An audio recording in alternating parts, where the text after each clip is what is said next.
Well, HDFC Ltd is all set to report its Q2FY21 numbers. Let's take a look what we're expecting at ET now. Well, as far as the net interest income is concerned, we expect a growth of about 14.5% compared to previous year, standing and coming in at about 3,460 odd crore rupees. While the profitability would witness a degrowth of 40% and would somewhere stand at about 2,360 crore rupees. But having said that, the profits on a YY basis are not really comparable, owing to the fact that Q2 of FY20 witnessed one-off incomes. So as per the Q2 FY21 update by the company, the gross income from dividend during this quarter stood at 323 crore rupees versus 1074 crore reported in the previous year, while the profit on sale of investments during this quarter was nil compared to 1627 crore rupees on a YY basis. Well, as far as the factors are concerned, analysts expect the asset quality to largely remain stable on a sequential basis. Well, they are witnessing, the company is definitely witnessing improving signs of growth and disbursements. In fact, as per the Q2 FY21 update, the disbursements were almost at 95% of September last year in the individual loan business, while the number of loan applications received grew by almost 12% compared to previous year.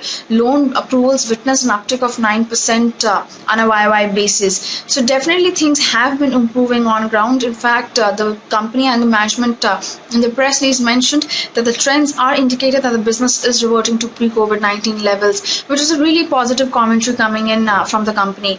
Well, apart from this, the company assigned loans amounting to 3,026 crore rupees versus 7,160 crore in the previous year, and all of these loans that were assigned were to HDFC Bank because of their arrangement.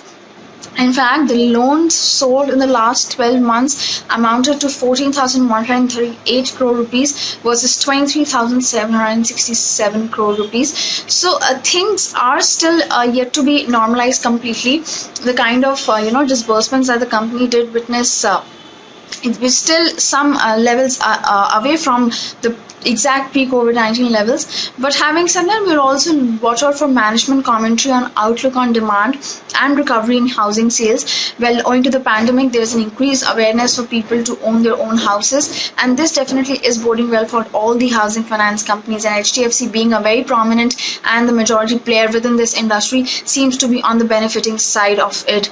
Well, how far and how well are these this uptick in demand is translating into disbursements is something that we'll have to await from the management commentary. What is the kind of loan growth that they foresee for the second half of FY21, and also lastly the kind of asset quality trends, particularly in the non-individual segment.